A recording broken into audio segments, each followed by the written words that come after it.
Syria के स्वेइदा शहर में ड्रूज और बेदुइन जनजातियों के बीच 2 दिनों से जारी घातक संघर्ष के बीच इजराइल ने सरकारी बलों और हथियारों के जगह पर बमबारी की। साथ ही प्रधानमंत्री बेंजामिन नेतन्याहू ने दावा यह किया कि सीरियाई सरकार इन हथियारों का इस्तेमाल ड्रूज समुदाय के खिलाफ करने जा रही थी, तो वहीं सीरिया ने इजराइल की कार्रवाई की निंदा की है और कहा कि हमले में उनके सैनिकों और आम नागरिकों की भी मौत हुई है। मानवाधिकार निगरानी संस्था SOHR के मुताबिक इन झड़पों में अब तक 200 से ज्यादा लोग मारे जा चुके हैं।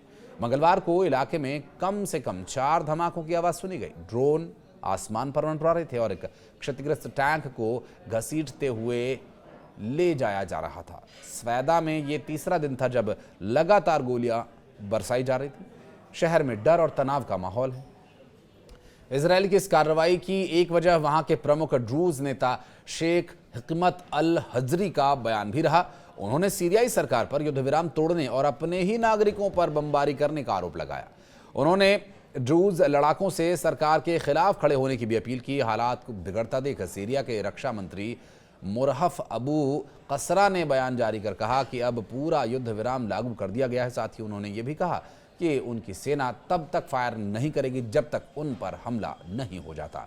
इजराइल के प्रधानमंत्री बेंजामिन नेतन्याहू ने और रक्षा मंत्री इजराइल कात्ज ने कहा कि स्वेदा में सीरियाई सरकार जिन हथियारों के साथ पहुंची थी उन्हें तबाह करने का आदेश दिया गया। बयान में कहा गया कि सीरिया के ड्रूज समुदाय के साथ हमारा गहरा भाईचारा है। हमारे देश के ड्रूज नागरिकों के साथ जो संबंध है उन्हीं के तहत हम वहां के ड्रूज लोगों की सुरक्षा को सुनिश्चित कर रहे हैं। एक तरफ आंतरिक द्वंद्व और दूसरी तरफ हमास पर पकड़ बनाने के लिए हमास को रोकने के इरादे से इजराइल के द्वारा किए जा रहे हमले जिसमें फलस्तीनी जनता का अहित हो रहा है, वे अमानवीय जीवन जीने को मजबूर हैं।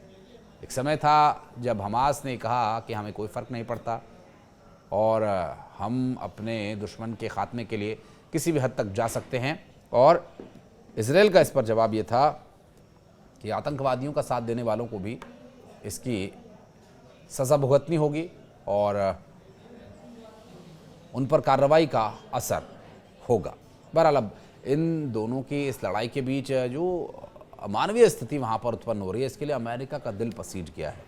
अमेरिका ये कह रहा है कि ये अमानवीय हरकत नहीं चलेगी, इस पर इजराइल से बात होगी और जो बूढ़े बुजुर्ग बच्चे महिलाएं हैं उन्हें टारगेट करके इस तरह से हमलों को रोके जाने के लिए पाबंद किया जाएगा। बहरहाल इस वर्तमान परिस्थिति को देखते हुए इजराइल, हमास जो भी अपनी अपनी जगह अपने अपने दावे करते रहें, लेकिन इसमें सबसे ज़्यादा यदि किसी का नुकसान है तो वो इंसानियत का है, और वो इंसानियत बच्चों के, महिलाओं के और बुजुर्गों के रूप में मारी जा रही है।